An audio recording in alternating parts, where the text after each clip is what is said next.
मोलाचे आयुष्य वेचोनिया जाय, पूर्व पुण्य होय लाभ याचा, अनंत जन्माचा शेवट पाहता, नरदेह हाता आला तुझ्या, कराल ते जोडी येईल कार्याशी, घ्यावे विठ्ठलाशी सुखा लागी, साचलिया धन होईल ठेवण, तैशी नारायण जोडी करा, करा हरिभक्ती परलोकीये कामा, सोडविल यमा पासूनिया, तुका मने करा आयुष्याचे मोल, नका वेचू बोल नामे वीन, अनंत जन्माचा शेवट पाहता, नरदेहाता आला तुझ्या, पांडुरंगा करू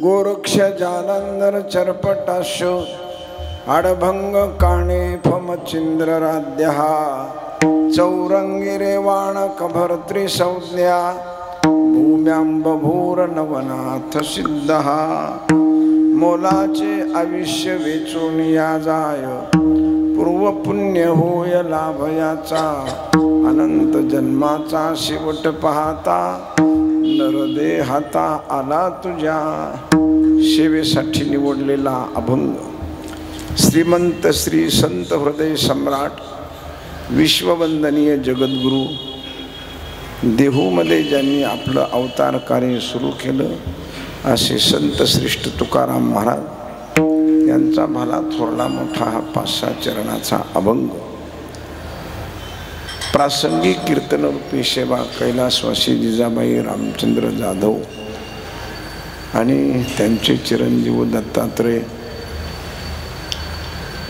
या मुलानं आपल्या आईचं प्रथम पुण्यस्मरण. भारतीय संस्कृतीमध्ये या संस्काराला मोठी किंमत आहे आणि म्हणून हा संस्कार मृत्यूनंतरचा संस्कार हा वर्षश्राद्धाचा केला जातो. मासिक श्राद्ध, वर्षश्राद्ध, पितृतिथी. मृत्यूनंतर जीवात्म्याला शांती मिळावी. शरीर आई वडिलांना दिलेलं शरीर मरतं, पण आपलं स्वतःच्या मालकीचं शरीर अमर आहे. अमर आहा अमर आहा, खरे की पहा खोटे हे. आपल्या मेंदूला मरण आहे पण बुद्धीला नाही. आपल्या हृदयाला मरण आहे पण आत्म्याला नाही. आपल्या मनाला मरण नाही. आपल्या कपाळाला मरण आहे पण कपाळावर लिहिलेल्या दैवाला मरण नाही. ते अमर आहे, त्याला मरण येत नाही. ते ट्रान्सफर होतं दुसरीकडे. जसं घरातून तुम्ही मंदिरात आलात, आता घरी नाहीत, कीर्तन संपल्यावर घरी जाणार, मग मंदिरात नाही. हे जसं आहे तसा जीवात्मा, मन, बुद्धी, चित्त, अहंकार, आपलं स्मरण, आपलं कर्म, आपलं आत्मतत्व आणि आपलं मन हे सतत जन्म घेत राहतं. कुठपर्यंत? जोपर्यंत त्यांना सद्गुरूची प्राप्ती होत नाही. जशी पाण्यानं भरलेली नदी सतत वाहत राहते. कुठपर्यंत वाहते? जोपर्यंत ती ज्या जागेहून आली नाही ती जागा मिळत नाही तोपर्यंत. मग ती आली कुठून? ती आली समुद्रातून. समुद्राची वाफ झाली, आकाशात गेली, वरून खाली आली, ती खाला राधावी पण जोपर्यंत तिचं स्वरूप तिला मिळत नाही तोपर्यंत ती सारखी पळत राहणार. अडवलं तर थांबून राहणार, पण सुटली तर ती तिकडं पळणार कुठपर्यंत? समुद्रापर्यंत.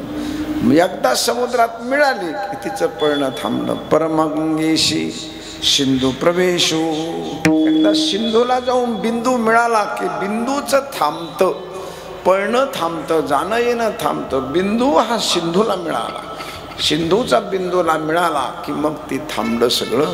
तसं हा जीवात्मा विशाल अशा परमात्म्याला मिळाला की मग त्याचं येणं जाणं थांबतं. परंतु जोपर्यंत त्याचं स्वरूप त्याला मिळत नाही तोपर्यंत किती जन्म झाला फेरा,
आत्मचरित्र लिहितात. परमेश्वरा जोपर्यंत तुझी प्राप्ती होत नाही तोपर्यंत माझी मलाच कळेना किती जन्म झाला फेरा, मी किती जन्मातून आलो. मला 2-4 जन्म आठवतात. एका जन्मामध्ये माझे वडील राक्षस होते तर आई नागकन्या होती, त्यावेळेला मी प्रल्हादाच्या रूपाने जन्माला आलो. एका जन्मामध्ये माझे आई वडील वानर होते तर मी अंगदाच्या रूपाने जन्माला आलो. एका वडल्यामध्ये मी नामदेवांच्या सोप्याच्या वंशात जन्माला आलो आणि आता मोरे घराण्यात जन्माला. 2-4 जन्म मला आठवतात, नाही असं नाही, पण मधी काय भानगडी झाल्या ते आठवतच नाहीत. किती जन्म झाला फेरा, गणित नाही दिदा तारा, पडलो आवर्ती भोवरा. मग मला सांगा, जर तुकाराम महाराजासारख्यांची ही जर अवस्था असेल, ज्ञानोबारायासारख्यांनी सुद्धा आपल्या जन्माच्या अनेक मागच्या अनंत जन्मामध्ये माझी या सत्यवादाचे तप, वाचा केली बहुत कल्प, युगाच्या युग मी जन्म घेतले, पण जन्माची कहाणी सांगत नाही. कोणता जन्म घेतला हे सांग. युगाच्या युग घेतले. जोपर्यंत परमेश्वराची प्राप्ती होत नाही तोपर्यंत या शरीराला मरण आहे, आत्म्याला नाही. कावळा ज्याला शिवतो त्याला मरण येत नाही. थोडक्यात कावळा कशाला शिवतो? कावळ्याची वाट बघता का नाही तुम्ही? मग कावळा शिवत नाही, कावळा शिवतो. ज्याला कावळा शिवला त्याला मरण येत नाही, आणि ज्याचा फोटो काढला त्याला जाळल्याशिवाय माणसं राहत नाहीत. फोटो काढला जातो त्याला जाळलं जातं, आणि ज्याला कावळा शिवतो त्याला मरण येत नाही. मग हे वर्ष श्राद्ध कुणाचं चाललंय? फोटोचं नाही चाललं, कावळ्याचं चाललंय. विठ्ठल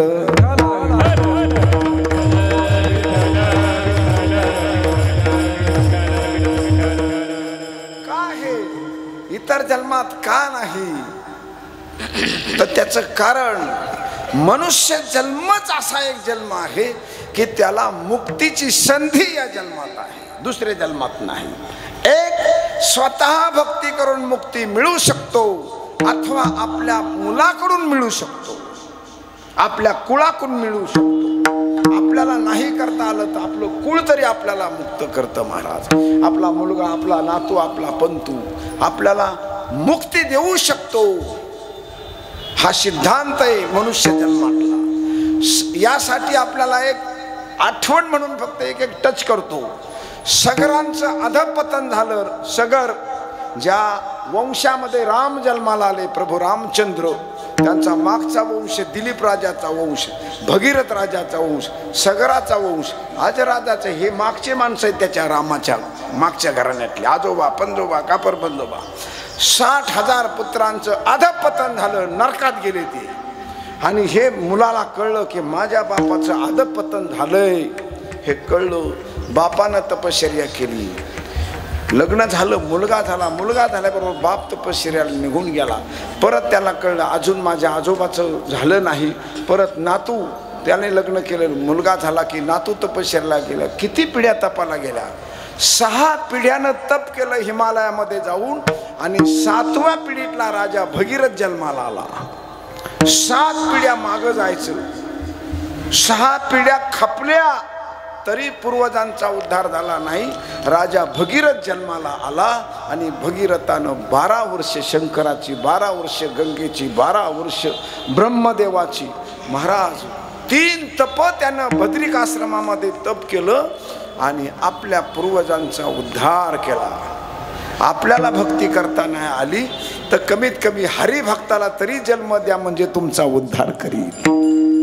मुलाला तरी चांगल्या जन्म द्या, नाही तर बाप 1 बाटली पितो, मुलगा 3 पितो. कुळाचा कसा उद्धार होईल? आपल्या हातून. आपल्याला नाही वेळ मिळाला तर कमीत कमी कुळी कन्या पुत्र अशा सात्विक मुलाला. म्हणून मनुष्य जन्मच असा एक जन्म आहे की त्या जन्मामध्येच मुक्ती, शांती, समाधान, ज्ञान, आत्मप्रचिती, आत्मानंद, ब्रह्मानंद, विद्यानंद, देवानंद, हे सगळे आनंद आणि सगळे फक्त मनुष्य जन्मातच मिळवता येतात, इतर जन्मात नाही. इथेच भजन करता येते. याची देही घडे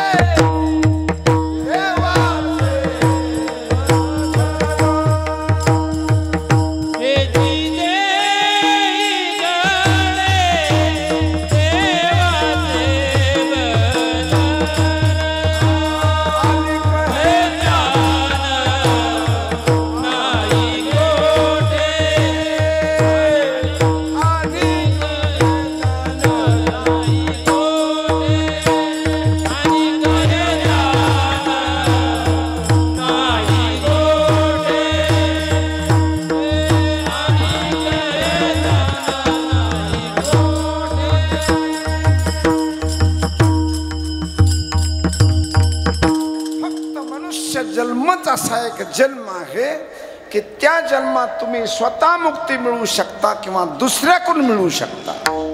आणि दुसरा कोणताही माणूस तुम्हाला मुक्ती देऊ शकत नाही, तुमच्या कुळातलीच माणसं देऊ शकतात. दुसरा माणूस कशाला मिशा काढी?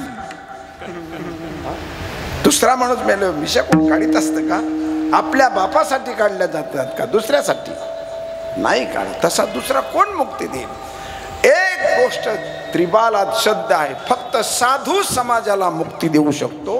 हा जात पात धर्म भेद पाहत नाही, परंतु व्यावहारिक दृष्ट्या कुळातून मुक्ती मिळते. आणि म्हणून कुळातून मरणानंतर शांती देण्याची जी शास्त्रातली पद्धती ऋषीमुनींनी लिहिलेली आहे ती पद्धती पिंडदानाची आहे, ती पद्धती वर्षदानाची आहे, वर्षश्राद्धाची आहे, की जे मुलानं कर्तव्य करून आपल्या पूर्वजांना शांती द्यायची, आपल्या पूर्वजांना समाधान द्यायचे. किती लोकाला समाधान मिळतं याने जर चांगला विधी केला तर? आईकडच्या 21 पिढ्याला आणि बापाकडच्या 21 पिढ्याला. कुणी अतृप्त आत्मा आहे, उद्धार झालेला नाही, त्याला पाणी मिळालेलं नाही, यानं जर विधी व्यवस्थित केला तर 21 पिढ्या बापाकडच्या मोजल्या जातात आणि 21 पिढ्या आईकडच्या. असा 42 पिढ्यांचा कुळांचा उद्धार एकटा करू शकतो. हजारो जीवजंतूंचा उद्धार हा करू शकतो. धन्य त्याची माय प्रसवली तया कुळाचा उद्धार. सगळ्या कुळाचा खानदानीचा, बरं कुळ काही साधं नाही, चिंचाच्या झाडाला जितकी पानं आहेत ना महाराज तितकी आपलं कुळ असतं.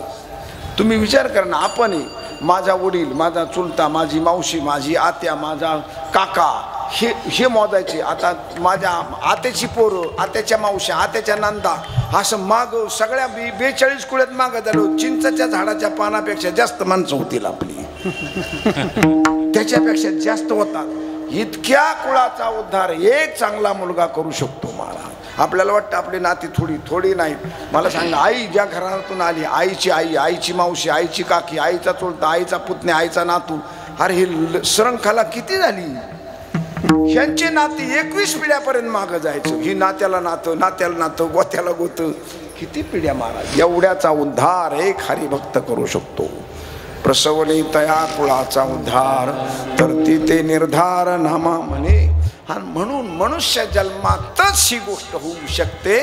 आणि म्हणून मनुष्य जन्म फार किमतीचा आहे, फार ताकदीचा आहे, फार शक्तीचा आहे. फार याला महाराज किंमत आहे. दुसऱ्या कोणत्या जन्माला इतकी किंमत नाही. सगळ्या जन्माचे गुण फक्त माणसात आहे. माणूस जरी 2 पायावर दिसत असला पण काम त्याचं चांगलं जर असेल तर माणसं म्हणतात, अरे तो वाघ आहे वाघ. कुणाचा गुण आला याच्यात? वाघ. ते वाघ आहे वाघ. अरे तो सिंहासारखा वागतो. हा म्हणजे सगळ्या पशु पक्ष्यांचे गुण माणसं सहज म्हणतात. कुणाबरोबर गेला होता? आमच्याबरोबर. त्या कुत्र्याच्या कशाला नादी लागला? त्या कुत्र्याच्या म्हणजे गुण कुणाचा आला? कुत्र्याचा गुण आला. सगळे गुण महाराज फक्त माणसासाठी वापरले जातात, सगळ्या पशूंचे. लक्षात. कुठं बसला होता? आमच्याबरोबर चहा पितो. काय त्या गाढवाच्या नादी लागला तू? काय घेणं नाही देणं नाही. म्हणजे गुण कसे आले? म्हणून मनुष्य जन्म असा एक जन्म आहे की देव म्हणती ते देवची होती. देव म्हणत असणारा देवच होऊ शकतो. संत तुम्हाला काय व्हायचंय? फक्त माणसाच्या जन्मातूनच होऊ शकता. साधू व्हायचे साधू व्हा, चोर व्हायचे चोर व्हा, देव व्हायचे देव व्हा. काय व्हायचे ते तुम्ही होऊ शकता फक्त माणूस जन्म. हे असं एक जंक्शन स्टेशन आहे. इथून जिकडे जायचं तिकडे रस्ता तुम्हाला मोकळा आहे. कोणत्याही रस्त्याने तुम्ही जा, कुठल्याही रस्त्याने जा. जसा एक गहून प्रकार बघू. बाईच्या हातात गहू दिला, तिला पोळी करायची का, चपाती करायची का, लाडू करायचा का, रवा करायचा का, काय करायचं, उपीट करायचं, तिला जे आवडेल ते करील. गहू एकच आहे. तिला काय करायचंय? करंजा कर, नाही तर चपाती कर, नाही तर पुऱ्या कर, नाही तर रवा कर, नाही तर शिरा कर. बाई काही कर, पीठ गहू मात्र एकच आहे. तिने अनंत प्रकार त्या एकाच गव्हाचे करू शकते. तसा अनंत 33 कोटी जन्मामध्ये फक्त माणूसच जाऊ शकतो महाराज. तुला कुठं जायचं तिकडे ठरव, कुठेही जा. हा एकमेव असा जन्म आहे. म्हणून याची किंमत फार किमतीचा जन्म.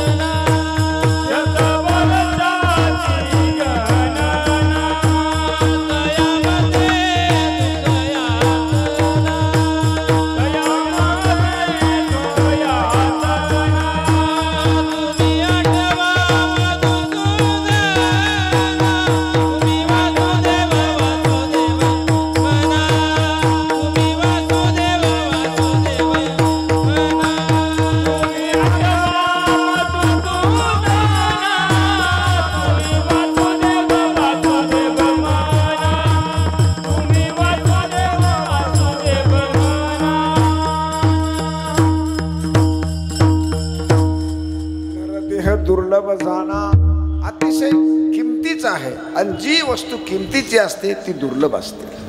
जिला किंमत आहे ना ती दुर्लभ. किमतीच्या वस्तूला फार जपलं जातं. बटाटे टमाटे जर घ्यायला गेलात तर त्याला पिशवी आणायची वेगळी आहे. आणि हिरे माणिक सोनं आणायला गेला तर त्याची पिशवी वेगळी आहे.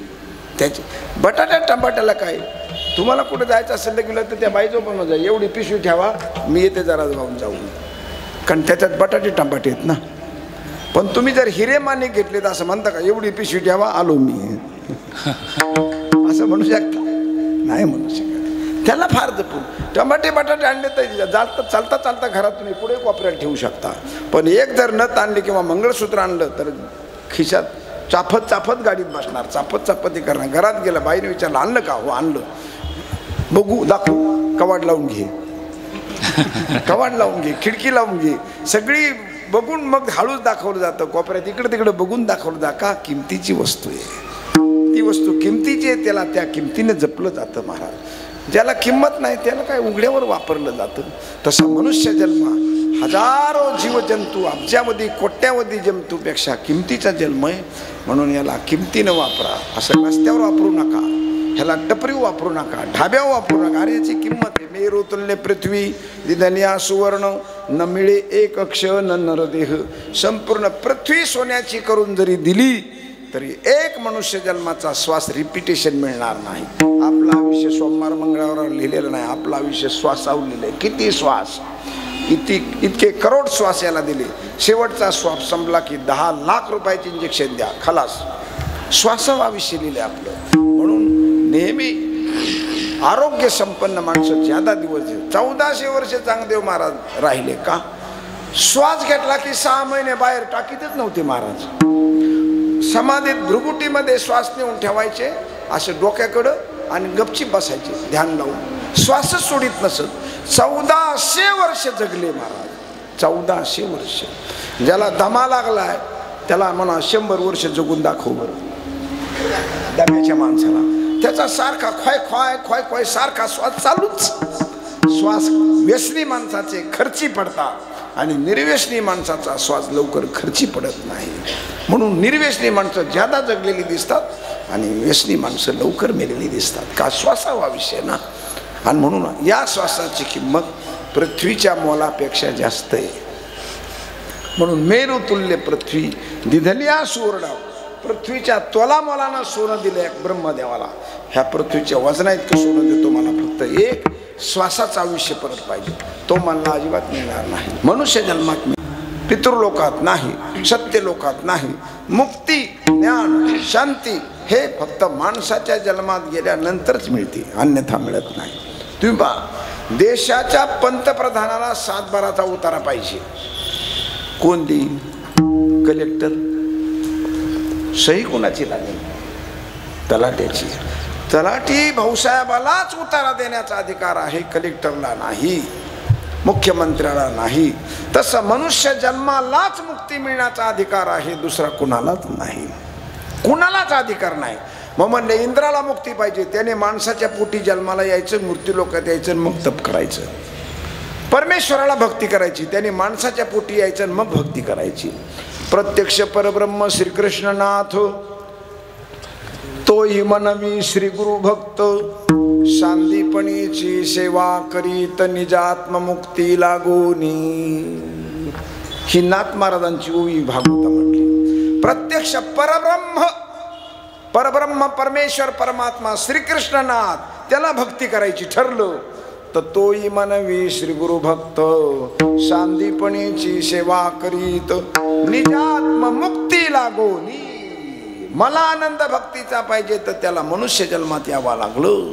कृष्णाला गीता सांगायच्या अगोदर त्याला सांदीपणीकडे शिकावं लागलं, तेव्हा कृष्णाला गीता सांगितली. जर हा सांदीपणीकडे शिकला नसता तर त्याला सांगता आली नसती. का?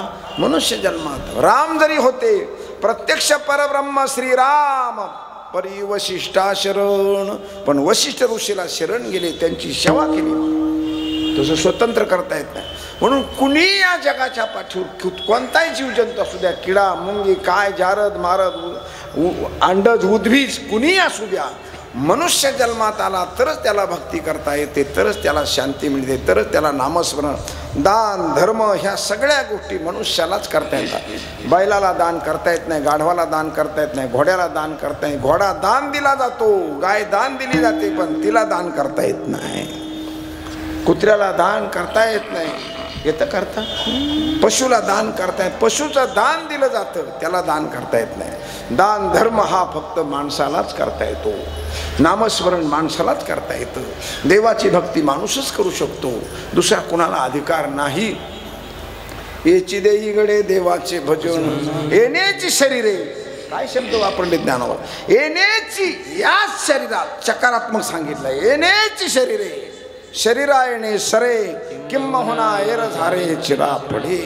माऊली म्हणतात याच शरीरानं तुमचं येणं जाणं संपेल, अन्यथा दुसऱ्या कोणत्याही शरीरात गेलात तरी येणं जाणं संपू शकत नाही. म्हणून मनुष्य जन्माची मोलाची किंमत आहे, याची फार किंमत आहे, याची किंमत कुणी करू शकत नाही. स्वर्गातले देवदेवता विचार करतात, ब्रह्मादिक देव, ब्रह्मदेवाला तप करायचं होतं तर त्याने आळंदीला आला महाराज, इंद्राला तप करायचं होतं तर लोणावळ्याच्या डोंगरात 12 वर्षे तपश्चर्या केली, अनेक ऋषी मुनीला तप करायचं होतं तर ते मृत्यूलोकामध्ये आले. इंद्र येऊन या हरणीशी याग संपादिली या भूमीशी, इंद्रायणी इंदौरीशी पंचक्रोशी या पासोणी, शिवपीठ हे जुनाट पूर्वी येथे होते निळकंठ, ब्रह्मादिका तप वरिष्ठ येथे चिपई केले. मृत्यूलोकात दुसरीकडे कुठेच नाही महाराज, ब्रह्मादिका तप, ब्रह्मादिक देव सूर्यनारायण चंद्रनारायण नारद नारायण ह्या सगळ्याने ब्रह्मादिका तप येथेच पै केले, इथंच केलं, दुसरीकडे करता येत नाही. म्हणून आयुष्याचा क्षण ना क्षण विचार करा. असा फुकट मोकार गप्पा मारण्यात, मोकार निंदा करण्यात, मोकार उचापती, घरचे तुकडे खायचे आणि गावाच्या गोधाड्या धुवायच्या, याच्यात आयुष्य घालू नका, आयुष्य घालू नका. आयुष्याची किंमत फार मोठी आहे. जरा मागं वळून बघा, जरा ज्ञानेश्वरीला बघा, हरिपाठाला बघा, कुराणाला बघा, पुराणाला बघा, मोठ्या माणसाला जरा बघा महाराज. लक्षात, मार्कंडे नावाचे ऋषी होते, मोठमोठे ऋषी होते महाराज, त्यांना बघा, त्यांचं वाचा जरा. जो वाचील तो वाचेल, जो वाचणार नाही तो वाचायचा नाही. कळलं का? जो वाचील तो वाचेल, जो मागं वळून बघील त्याचा प्रवास चांगला होईल, जो वळून बघतच नाही त्याचा प्रवास चुकीचा आहे. म्हणून मोठ्या माणसाला वाचा जरा, बघा यांना. आणि म्हणून ह्याची किंमत फार किमतीचा देह आहे, असा मोकार मिळालेला देह नाही. मौलाचे आयुष्य हे आयुष्य खूप किमतीचं आहे, याची किंमत कुणी करू शकत नाही. वेचोनिया जाय फुकट चाललंय याचा विचार करावा. काळ सारावा चिंतने एकांतवासी गंगा स्नानी, देवाच्या पूजने प्रदक्षिणा तुळशीच्या. काळ कसा घालवा, युक्त आहार विहार, नेम इंद्रियाशी सार, नसा विभासर, निद्रा बहुभाष, परमार्थ महाधन वावया जतन हे उपाय लाभाचे. हे महान धन आपल्या हातात आलेलं आहे, त्यासाठी तुम्ही चिंतन करा, योग्य आहार घ्या, योग्य विहार करा, योग्य विचार करा, योग्य आचार करा. असं फुकट घालू नका. बहुत सुकृत नरदेहाला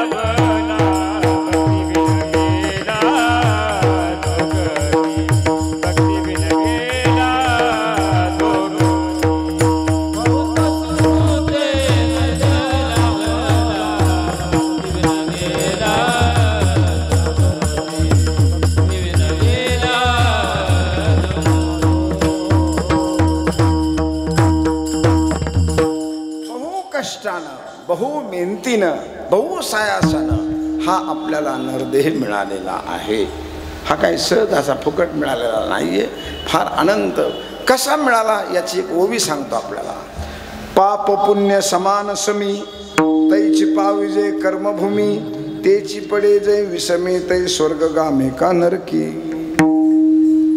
पुण्य अधिक झालं स्वर्गाला माणूस जातो, पाप अधिक झालं खालच्या योनीला जातो, नरकाला जातो. कुत्रा मांजर घोडा साप ह्या योनीला माणूस खालच्या योनीला जातो. आडव्या योनीला जातो, जी आडवी पळतात त्या योनीला. पाप झालं आडव्या योनीला, पुण्य झालं स्वर्गाला. मग नरदेह कसा मिळतो? पाप पुण्य समान समी, तैचे पावी जे कर्मभूमी, तेच पडे विषमी तै स्वर्गगामे का नरके. आणि म्हणून हे समान होणं लय अवघड आहे. पावला हा देह न घडे ते उपाय घडो आले. म्हणून महाराज आपल्या एका द्राक्षाच्या एकरवर पडलेले द्राक्षाच्या झाडावर जे किडे पडतात ना बारीक बारीक, त्या एकरभरच्या किड्यांची संख्या ह्या जगाच्या लोकसंख्येपेक्षा फार ज्यादा आहे. आपल्याला वाटतं माणसं खूप आहेत, माणसं खूप आहेत, माणसं नाहीत जास्त. अरे हे किडा मुंगी बघ, गटारातले किडे, पाण्यातले मासे, बिडकं ह्या सगळे पशु पक्षी, हे रोग बीग बघ ना, ह्यांची संख्या किती आहे महाराज, आपल्यापेक्षा कितीतरी संख्या. गटारात वाहणाऱ्या त्या आळ्यापेक्षा गावाची संख्या कमी. इतक्या आळ्या एका गटारात वाहतात, इतक्या गटारात त्या आळ्या राहतात, गावची संख्या काहीच नाही. म्हणून मनुष्य जन्म फार किमतीचा आहे. ही संख्या फार मोठी आहे. एका संख्येमध्ये बरं प्रत्येकाला त्याचा जन्म प्रिय ना महाराज, प्रत्येकाला जन्म प्रिय आहे. छोटीशी गोष्ट तुम्हाला सांगतो, ही मला घडलेली गोष्ट. एक ऋषी तपश्चर्या करीत होते आणि त्याच्याकडून एक तप करताना एक चूक झाली तपश्चर्या करताना चूक झाली. त्याला पुढचा जन्म एका डुकराचा त्याच्या कर्मात लिहिला, डुकर लिहिलं. आता ऋषी आहे, पुढचा जन्म आपल्याला ही चूक झाली. जसा भरत राजाला कळलं की माझी चूक झाली, जड भरत राजा, त्याला कळलं ना, हरण्याच्या गर्भात गेलो कळलं की माझी चूक झाली, आता आपल्याला खायचंच नाही काय, आपलं शरीर सोडायचं. तसं याला कळलं की माझा जन्म पुढचा डुकराचा आहे. मग त्याने आपल्या शिष्याला सांगितलं, मरताना जवळ घेताना म्हणला, गावामध्ये एक डुकर आता येणार आहे, डुकरीन, आणि तिथे माझा जन्म होणार आहे. तर तिला 10-12 पिल्लं होतील. त्याच्यात मला ओळखायची खूण सांगतो, मी जसा कपाळाला गंध लावलाय, टिलक लावलाय, तसं एकच पिलू असं आहे की त्याच्या कपाळाला पांढरा टिलक राहील. काय राहील? पांढरा टिळा राहील त्याच्या कपाळाला.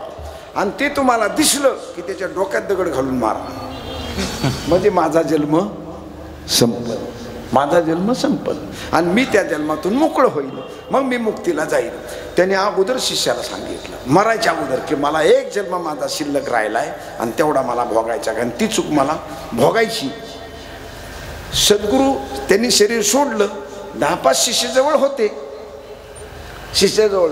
त्याच्या लक्षात आलं, गुरुनं शरीर सोडलं, काय विधी करायची ते केले.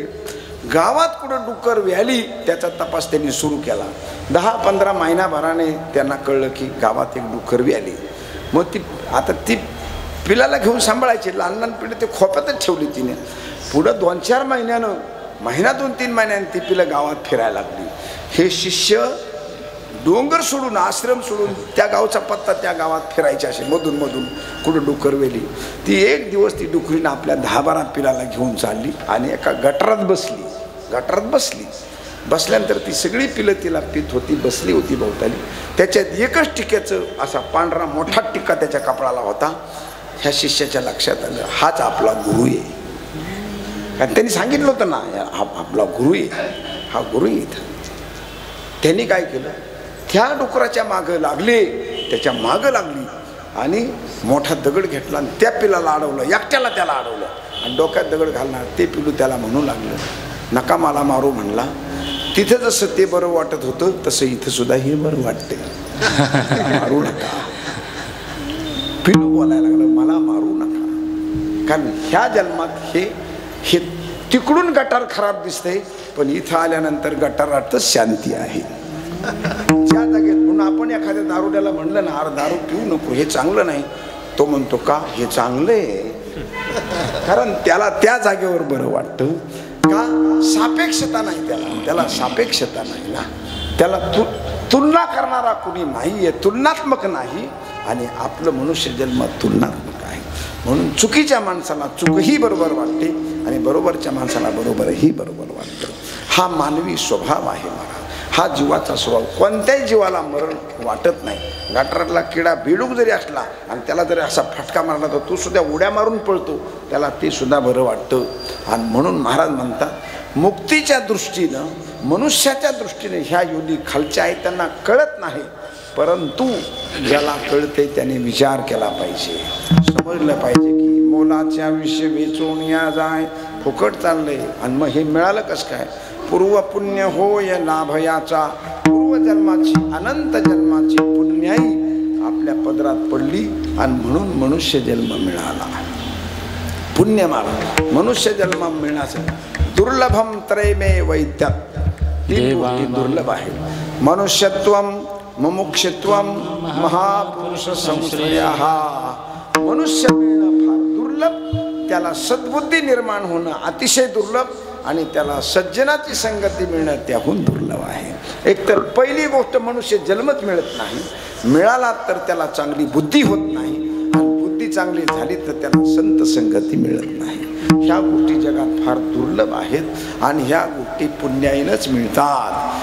पूर्व पुण्य असेल, आपलं पुण्य जर उदयमुख झालं तरच साधूची संगती मिळेल. पुण्य फळ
गोष्ट मिळते. पुण्य फळले बहुत दिवसा, भाग्य उदयाचा ठसा, झालो सन्मुख तो कैसा, संत चरण पावलो.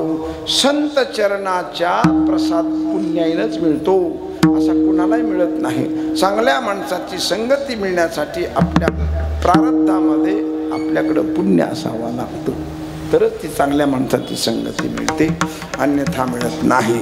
आणि म्हणून पूर्व पुण्य होयला वयाचा, अतिशय पूर्व पुण्याईनं आपल्याला मनुष्य जन्म मिळालेला आहे. मग या मनुष्य जन्मामध्ये आपल्याला चांगलं करता आलं पाहिजे, आलं लक्षात, चांगलं करता आलं पाहिजे. आणि हा मनुष्य जन्म पूर्व पुण्य कसं सन्मोहित झालं तर जन्म घेत घेत घेत घेत घेत जन्माची श्रृंखला संपली आणि मनुष्य जन्माची त्याची उदयनमुक्ता झाली, तेव्हाच हा जन्म मिळाला, अन्यथा नाही. हे अभंगाच्या दुसऱ्या चरणात अनंत जन्माचा शेवट पाहता,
जन्माचा शेवट पाहता, अनेक जन्म किती जन्म झाला फेरा, अनंत जन्म घेत घेत घेत घेत मग लागे वारा मनुष्य देहीचा, अनंत जन्माचा फेरा, मग मनुष्य जन्माचा वारा लागतो. अनंत जन्माचा शेवट पाहता नरदेहात आला, तुझ्या नरदेह हाताला आलाय ना, मग या देहात आल्यानंतर तू चांगलं काम कर, चांगला विचार कर, चांगला आचार कर, चांगली संगती धर. परत ही गोष्ट, जशी एक मदालसा नावाची राणी होती आणि ती स्वर्गातली देवांगना मृत्यूलोकात तपश्चर्येला आली आणि ऋतुध्वज नावाचा राजा शिकार करायला गेला आणि त्याने त्या मुलीला बघितलं, फार सुंदर मुलगी दिसते ही, म्हणून त्यानं तपात भंग करण्यासाठी एक बाण तिच्या पायाजवळ मारला. सू करून बाण मातीत शिरल्यावरती जागी झाली. तिने पाहिलं कोणतरी नरपुरुष पुढं उभा आहे. मग त्याने सांगितलं, तू कोण आहेस, कुठून आलीस? दोघाचा परिचय झाला. त्याने सांगितलं, या राज्याचा मी राजा आहे, तू माझ्याबरोबर लग्न कर. म्हणजे मी लग्न करण्यासाठी स्वर्गातून आलेच नाही, मी तपश्चर्या करायला मृत्यूलोकात आली, स्वर्गात तप करता येत नाही म्हणून मी इथं आले.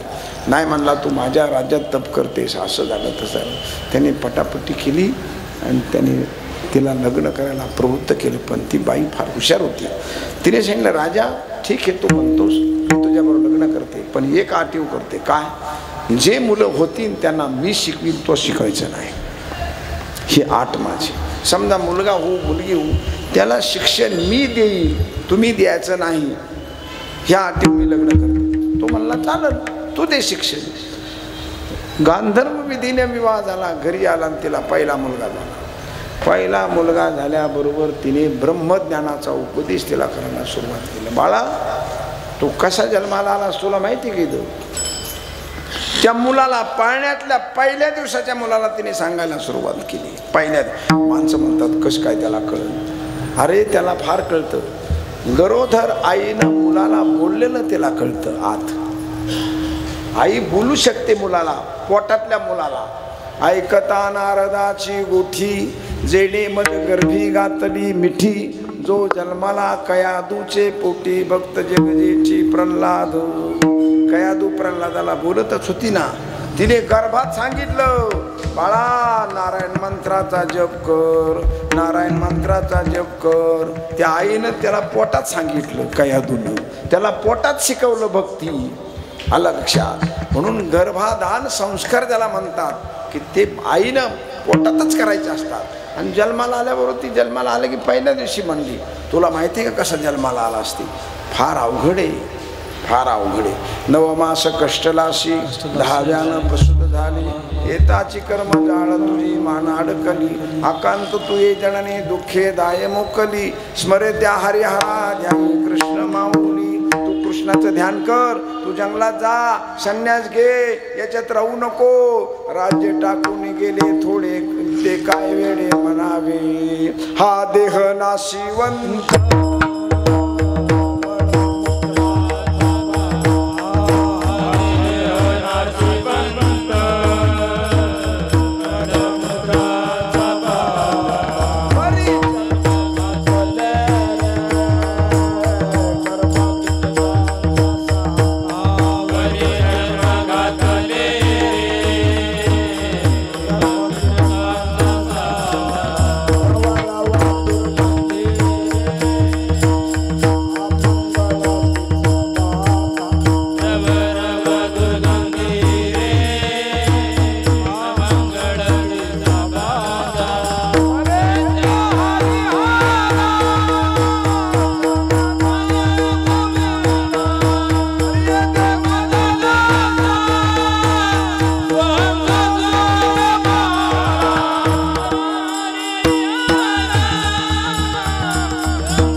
दोघांना वाजायचं असतं. आणि एक मधली चाले, पहिली चाले, मग एकाने वाजायचं.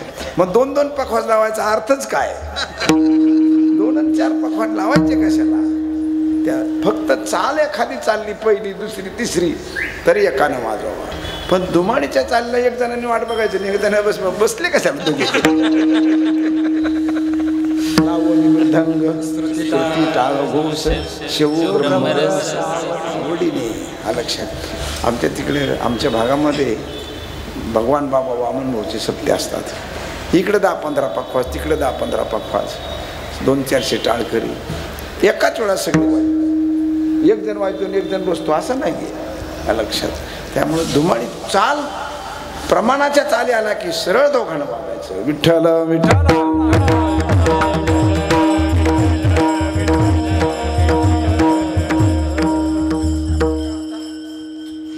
हा देह नाशिवंत मळमूत्राचा बांधा, वरी चर्म घातले रे कर्म कीटकांचा सांधा. मदालसा राणीने मुलाला उपदेश केला. वयाच्या 8व्या वर्षी मुलगा संन्यास घेऊन गेला महाराज. 8व्याच वर्षामध्ये 8 वर्षापर्यंत तिने शिकवलं. 8व्या वर्षी आईजवळ भिक्षा मागितली, लोंगोटी लावली, मुलगा बद्रिक आश्रमामध्ये निघून गेला. दुसरा मुलगा तसा, तिसरा मुलगा तसा, चौथा मुलगा झाला. राजाने तिचा हात धरला. राणी 3 मुलं मला झाली, 3 मुलं निघून गेली जंगलात, काय शिकवते तू यांना? हा चौथा मुलगा आहे ना, याला मी शिकवतो राज्य कसं चालवायचं, हे मी शिकवतो, तू सांगू नको. तिची बोलीच अशी होती, ज्या दिवशी तुम्ही मला अडवाल मी शिकवतो त्या दिवशी तुमचा माझा घटस्फोट, मी निघून जाईल. या वाटीवर तुमच्यावर लग्न. राजाने हात धरला, पाळण्यात गेला राजाने. ती बाई शिकवायला लागली की ती सांगितलं, राणी काय शिकवते तू? 3 मुलं माझी जंगलात निघून गेली आणि तुम्ही काय शिकवता? मी शिकवतो. राणीनं पाळण्याची दोरी मालकाच्या हातात दिली आणि राजवाडा सोडला. लगेच राजवाडा सोडला. मला तिने सांगितलं, कुठं चालली राणी? म्हणली, हे मला का तुमचा माझा लग्नाचा घटस्फोट झाला. म्हणले, आपली बोलीची, आपली बोली आहे की निघून जाणार. सगळं राज्य आडवं पडलं महाराज. राजा म्हणला, आय एम सॉरी, तू शिकव पण थांब. तू म्हणजे अजिबात नाही, गुणसे गई हौसे नाही आती, अजिबात नाही. आपला करार संपला. सगळं राज्य आडवं पडलं महाराज. राजा आडवा पडला पण राणी थांबली नाही. बद्रिकाश्रम. राजा तिच्या मागं गेला. 12 वर्ष तिने राजाला एका झाडाखाली बसवलं, गायत्री मंत्राचं अनुष्ठान करायला लावलं. 12 वर्षानं राणीनं मस्तकावर हात ठेवला आणि ब्रह्म साक्षात्कार झाला. राजा म्हणला, राणी, सगळ्या दगडामध्ये देवामध्ये परमेश्वर दिसतोय, इतकी तू मोठी होतीस हे मला माहीत नाही. माझे 3 मुलं आले, कुठं आले? म्हणजे इथे बद्रिका. हाका मारू का त्यांना? हाका मारल्याबरोबर जसा सूर्य उगवतो अशा उगवत्या सूर्यासारखे तेजस्वी 3 मुलं तिच्यासमोर उभा राहिली. ही म्हणली, तुमची मुलं द्या. राजानं आश्चर्य वाटलं, काय म्हणला तेज यांच्या अंगावर, काय केलं? राणी, मी चुकलो, माझ्या 4थ्या मुलाचं फार नाश झाला, फार नुकसान होईल त्याचं. मदाला राणीने सांगितलं, एक चिठ्ठी लिहून ठेवलेली, मी त्याच्या दंडात बांधलेली आहे आणि त्या दासीला सांगितलं की ह्याला वयात आल्यानंतर ज्यावेळेस हा अलर्क नावाचा तो मुलगा, त्याचं नाव हा अलर्क म्हणजे पिसाळलेल्या कुत्र्यासारखा वागल, त्यावेळेला दंडातली चिठ्ठी त्याला सोडून दे आणि त्याला सांग, तुझी आई अशी होती, येईल तो माझ्याकडं. मला सांगायचं काय, ह्या नरदेहाची किंमत त्या मातेनं आपल्या मुलाला दिली, मालकाला दिली आणि राज्य करणाऱ्या मुलाला दिली. का? अनंत जन्माचा शेवट पाहता नरदेहाता आला तुझ्या. हा काय फुकट आला? फार किमतीनं, फार शक्तीनं, फार काही गोष्टीनं आपल्याला हा मिळालेला आहे. आणि म्हणून या जन्मात केल्याने होता हे रे, पण त्याआधी केलेच पाहिजे. केलं तरच होणार, पेरलं तरच येणार, नाही तर नाही येणार.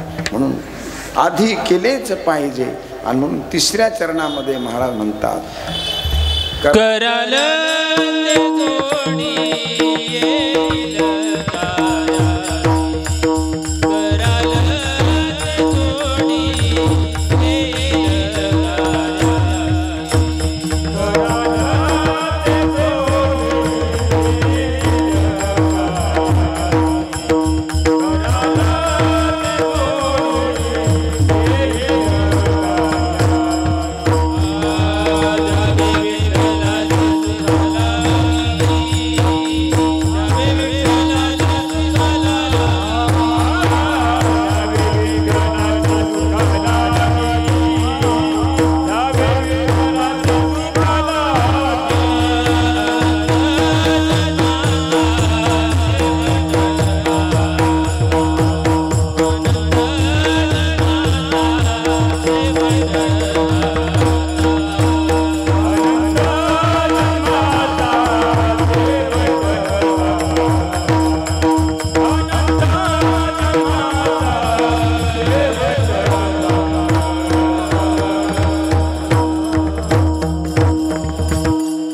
ते जोडे येईल कार्याशी, जे तुम्ही कराल ते तुमच्या कामाला येईल.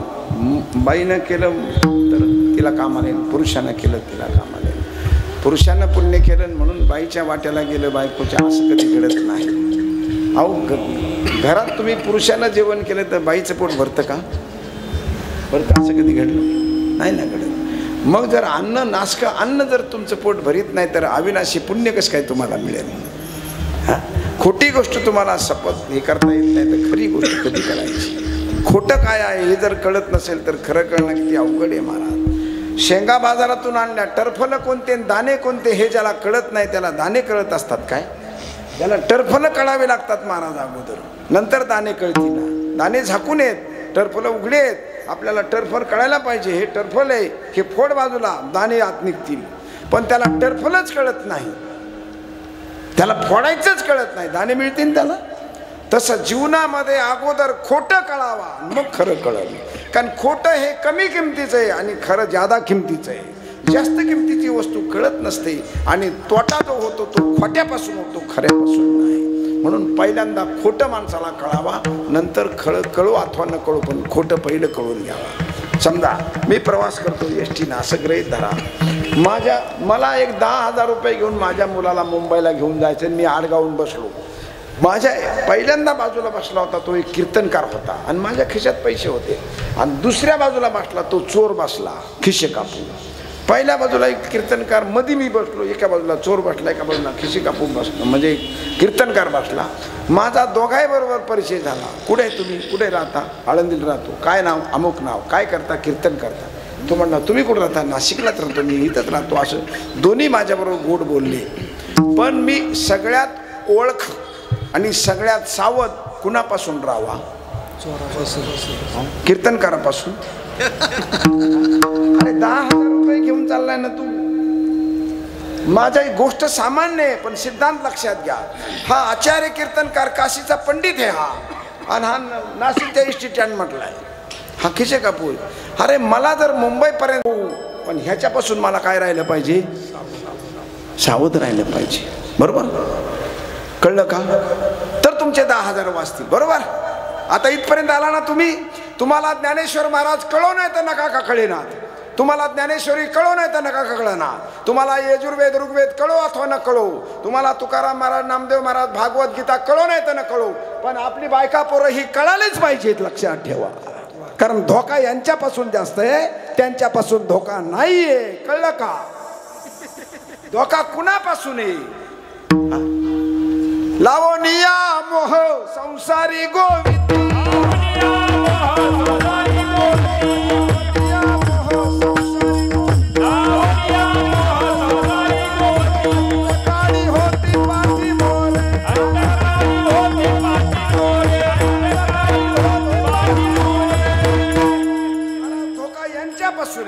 मला धोका माझ्या मुलापासून, मंडळीपासून, आईपासून, यांच्यापासून धोका आहे. मला ज्ञानोबारापासून धोका नाहीये. तुकाराम महाराज पासून धोका नाहीये. गीता का भागवतापासून धोका नाहीये. मी यांच्याबरोबर प्रवास करतोय का नाही? मी प्रवास कुणाबरोबर करतोय? माझ्याजवळ ज्ञानेश्वरी आहे तशी माझी बायको पण आहे. माझ्याजवळ गाथा आहे तसा माझा मुलगा पण आहे. माझ्याजवळ गीता आहे तशी माझी आई पण आहे. नाही का? मग मला धोका कुणापासून आहे? मला यांच्यापासून धोका, यांच्यापासून नाहीये.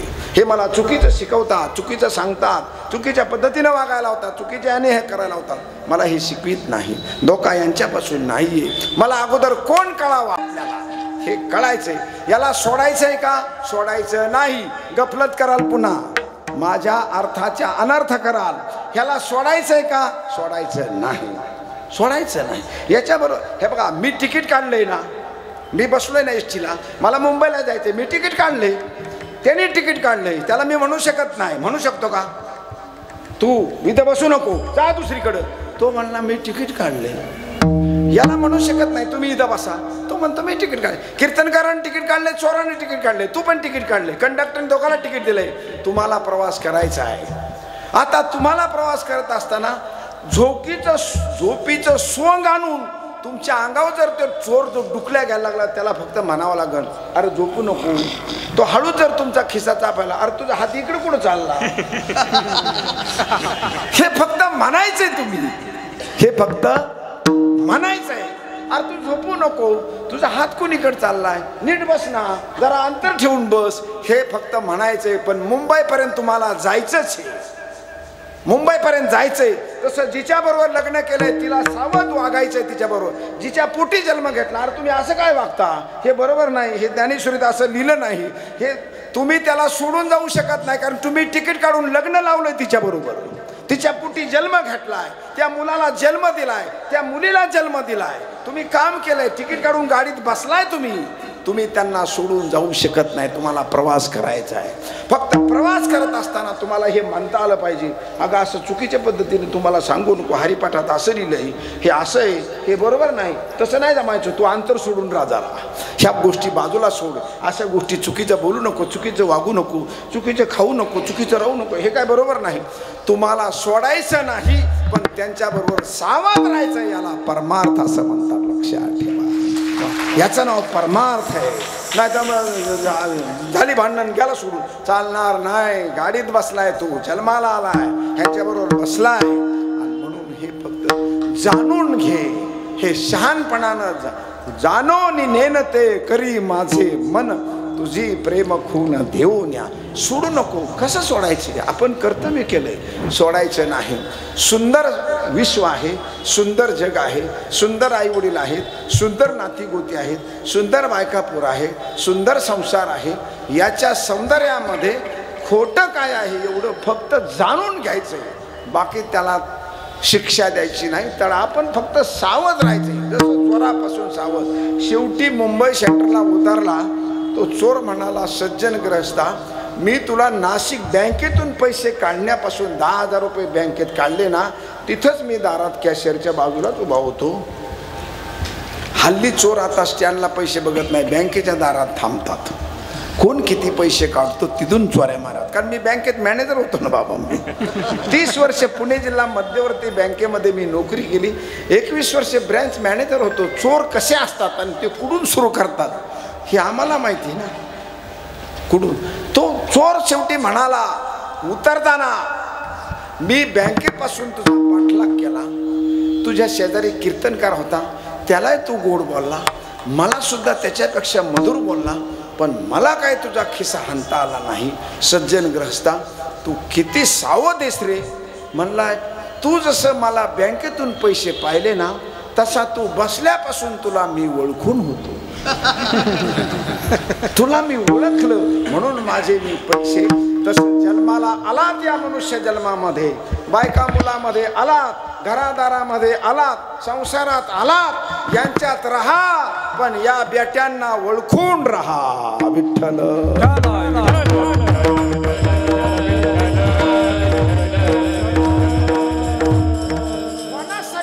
करू नका, कोणासाठी नाही करायचं.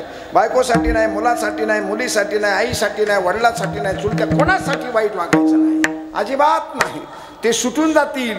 आपल्याला या जन्मातले आईबाप वेगळे, पुढच्या जन्मात वेगळे, त्याच्या पुढच्या जन्मात वेगळे. ह्याच्या अरे कुणासाठी तुम्ही अधपतनाला जाणार, कुणासाठी तुम्ही हे पतन भोगणार, कुणासाठी ह्या अनितीनं जाणार, अजिबात नाही. काही जरी झालं, शास्त्र काय सांगतंय, संत काय सांगतात, कायदा काय सांगतो, थोड मोठी माणसं काय सांगतात, साधू पुरुष काय बोलतात, समाज काय बोलतो, नीती काय बोलते, व्यवस्था काय बोलते, परिस्थिती काय बोलते, या ट्रॅकमधून जगा. हा ट्रॅक सोडू नका, एवढ्या ट्रॅकने जगायचं, धोका अजिबात नाही.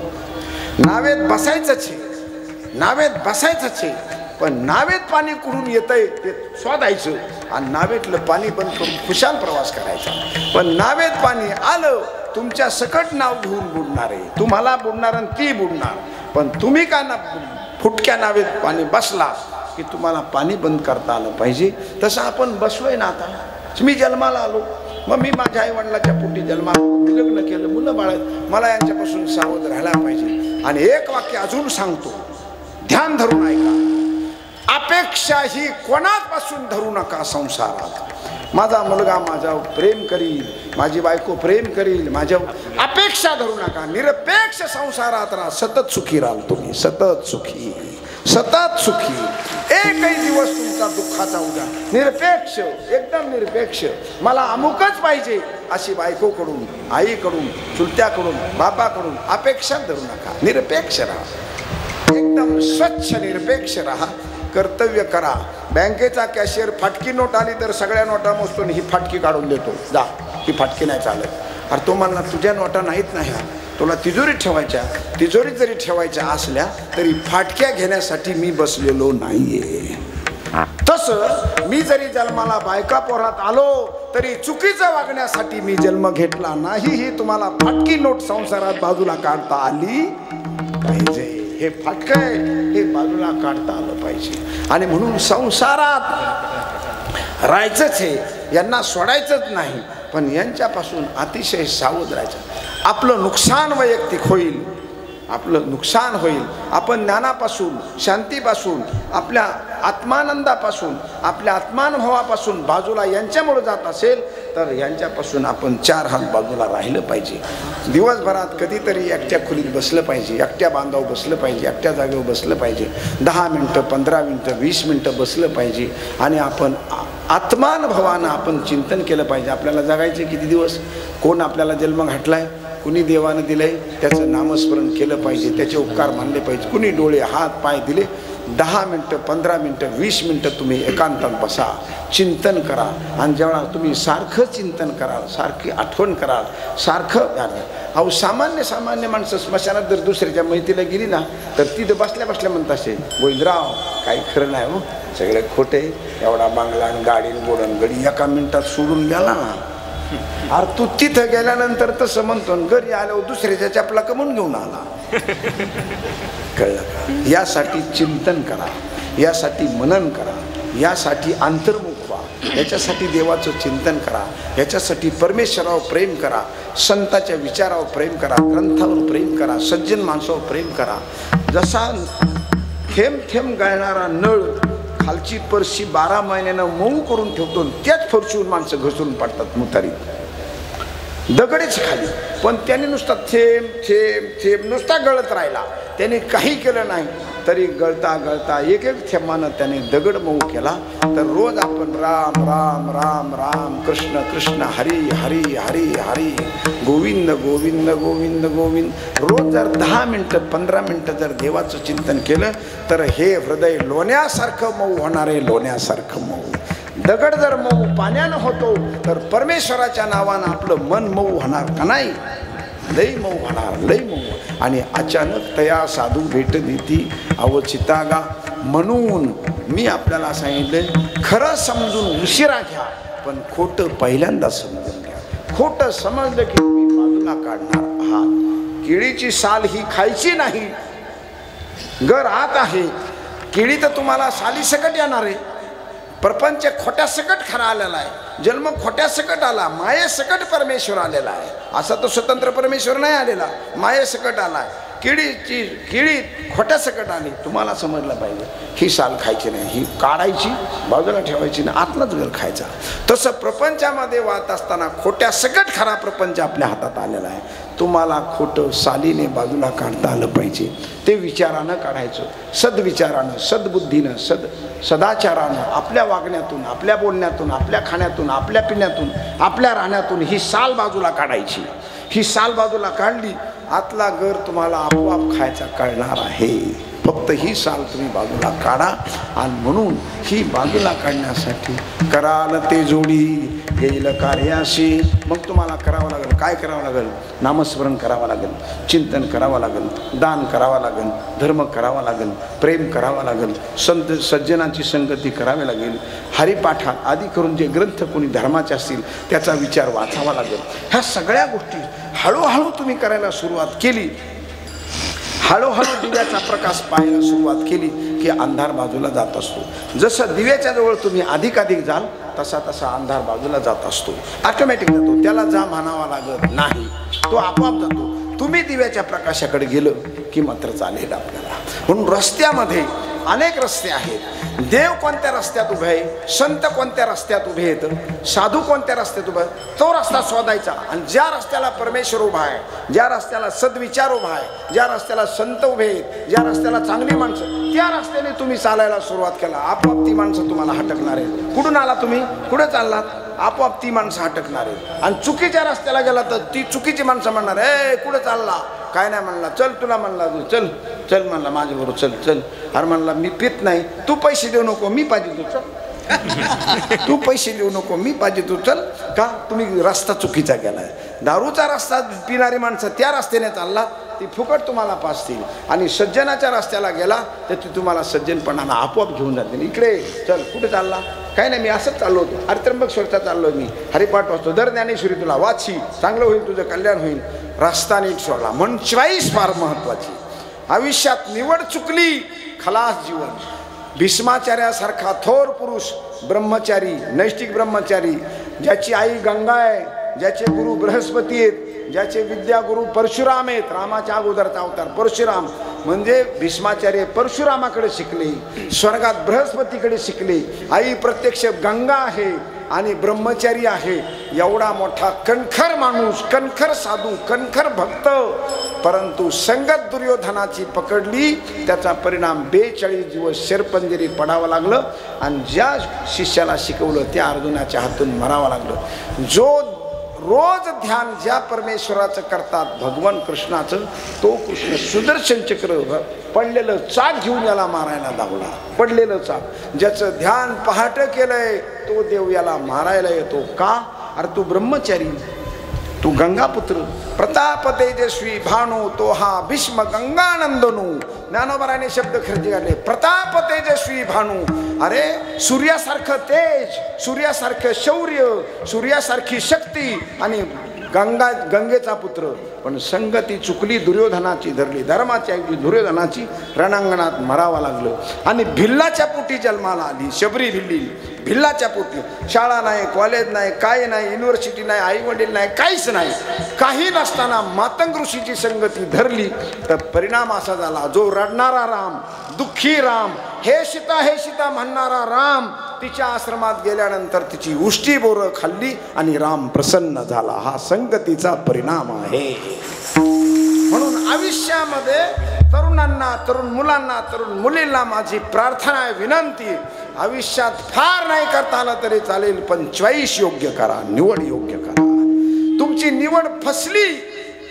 ढेकणाच्या संगे हिरा जो भंगला, कुसंगे नाडला साधू जैसा. महाराज हिरा कशानच फुटत नाही. हिरा ठेविता ऐरणी वाचे मारिता जो घणी, तोची मोल पावे खरा करणीचा होई चुरा. असा करोडो रुपये, लाखो रुपये किमतीचा हिरा ढेकणाच्या संगतीत गेला ना की त्याचं असं पीठ होतं. मला पिठलाईसारखं. तुम्ही म्हणाल बाबा तुम्ही काही सांगता, तुम्ही द्राक्ष बागायतदार आहेत, श्रीमंत माणसे, पैशावाले, तुम्ही हिरा आणा, मी आळंद देऊन ढेकून आणतो.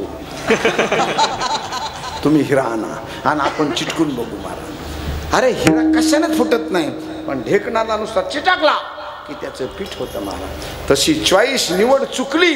चांगली चांगली माणसं बर्बाद होतात. महाराज चांगली चांगली माणसं खलास. म्हणून आयुष्यात निवड चॉईस योग्य करा. चुकीच्या माणसाच्या संगतीत राहू नका. चुकीच्या बरोबर बोलू नका. चुकीच्या बरोबर खाऊ नका. चुकीच्या पद्धतीनं जाऊ नका. सोन्यासारखं शरीर आपल्याला मिळालेलं आहे ते चांगल्या पद्धतीत राहा. आणि हे तुम्ही केलंच पाहिजे तरच तुम्हाला मिळणार. कराल ते जोडी येईल कार्याशी, द्यावे विठ्ठलाशी सुखाला गे. कसा येईल. साचले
याद धन हा दृष्टांत दिलाय. साचनिया धन होईल ठेवणं. जसं बँकेमध्ये आवर्तक खातं असतं, सेविंग खातं असतं, वेगवेगळ्या खात्याचे प्रकार आहेत की माणसाजवळ पैसे राहत नाहीत म्हणून दररोज डेली सेविंग खातं. रोज आमचा माणूस बँक त्या माणसाजवळ जातो. एखादा टपरीवाला असतो, दुकानदार असतो, बाबा 10 रुपये 50 रुपये रोज जमा करायचे, पण त्याला हळूहळू रोज त्याच्याकडे बँकेत माणूस जातो आणि ते पैसे घेऊन येतो. रोज महिन्याला जातो ते पैसे घेऊन येतो, 6 महिन्याला जातो ते पैसे घेऊन येतो. हे जसं साचली या धन असं 10-12 वर्ष जर झालं तर त्याचा मोठा ढिगारा होतो. 10 लाख 15 लाख 20 लाख असे पैसे साचतात त्याचे. अरे त्याला म्हणलं 10 लाख तुझे साचले? नाही म्हणलं मी 50 रुपये भरले. मी किती भरले? 50-100 रुपयेच भरले. रोज 100 रुपये भरले. 10-12 वर्ष 10-12 लाख रुपये एवढे झाले. हो म्हणले मुलीचं लग्न होईल. महाराज म्हणतात साचली यादन होईल ठेवण. हळूहळू हळूहळू हळू तुम्ही रुपया जमा करीत राहिला तर मोठा ठेवा होणार आहे. तसं आयुष्याच्या रोज सकाळ दुपार संध्याकाळ हळूहळू हळूहळू देवाचं चिंतन करा.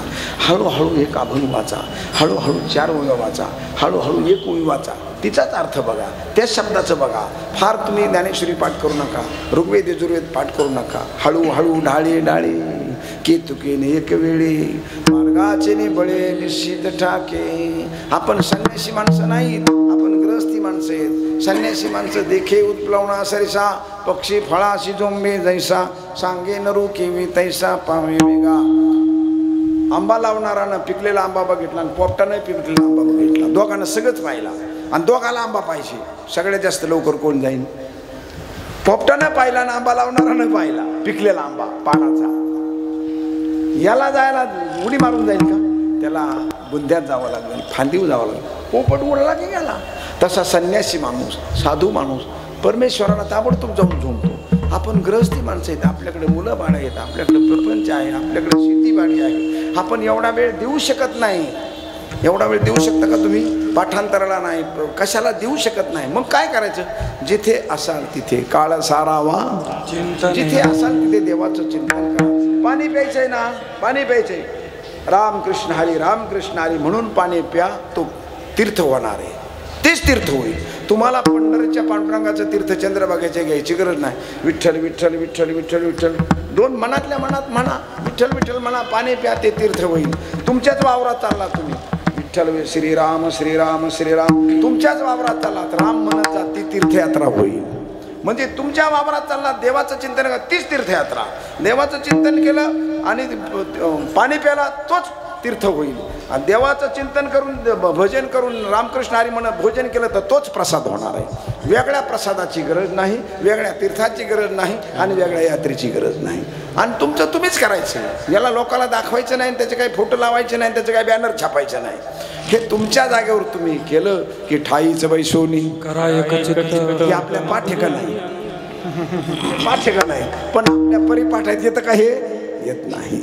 आणि म्हणून महाराज हे आहे त्या जागेवर करायचं. हे केल्याने होत आहे रे, पण ती आधी आणि म्हणून महाराज आणखी पुढच्या चरणात म्हणतात, करा हरिभक्ती परलोकी एक कामा सोडविले यमापासून हरिभक्ती करा. आणि खरोखरच हरिभक्ती करा, केली तर मिळेल आपल्याला. सोडविले यमापासून, या दुःखापासून. यम म्हणजे दुःख, नाही त्या यमाशी करुणा बाहेर काढिता कुणी प्राणा. उढाळ सापडे जैसे धान्या चोर यातना तरी देतो. आणि म्हणून दुःखातून जर तुम्हाला बाजूला यायचं असेल तर सुखी परमेश्वराचं चिंतन करा. सुखी परमेश्वर हा फार सुखी आहे. सुखरूपायचा दुजा कोणी सांगा माझ्या पांडुरंगा. संत सुखी आहेत, परमेश्वर सुखी आहे. शहाणा विचार करणारा माणूस सुखी असतो, सतत सज्जन माणूस सुखी राहतो. का? त्याने असंच गोष्टी सोडून दिल्यात. त्यामुळे सज्जन विचार करणारा माणूस सुखी असतो, संत सुखी असतो, देव सुखी असतो, आत्मानुभावी माणसं सुखी असतात. आणि जर सुख मिळायचं असेल तर या लोकांचं चिंतन करा, अन्यथा मिळणार नाही. म्हणून करा हरिभक्ती. भक्ती या शब्दात प्रेम, हरीवर प्रेम करा. हरीवर प्रेम करा म्हणजे मारुतीची मूर्ती आहे, तिथे जाऊन पाया पडायचं आणि प्रेम करायचं.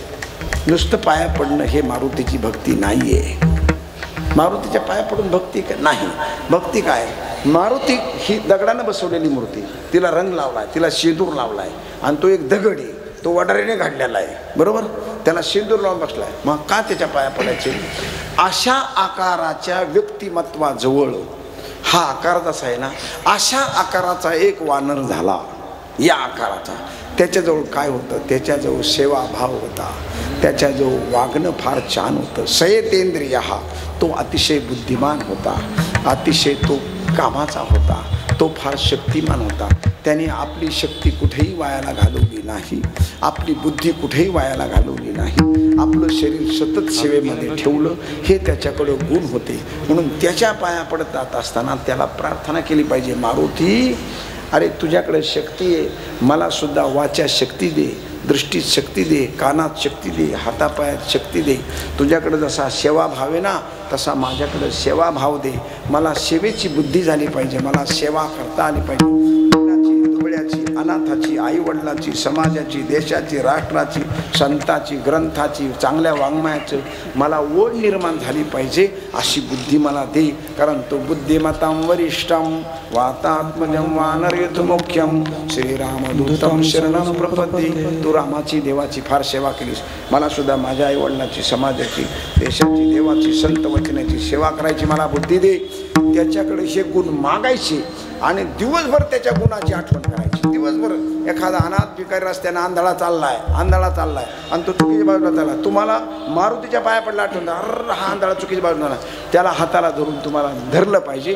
सुरदासजी तिकडे जाऊ नका, रस्ता इकडे राहिलाय, तुम्ही तिकडे नगरपालिकेने गटर खोटले पडताना तिकडे इकडे या. हे तुम्हाला मारुतीचं सकाळी दर्शन केलं, तो सेवाभाव तुम्हाला आंधळ्याजवळून निर्माण झाला पाहिजे. याला म्हणतात मारुतीचं दर्शन.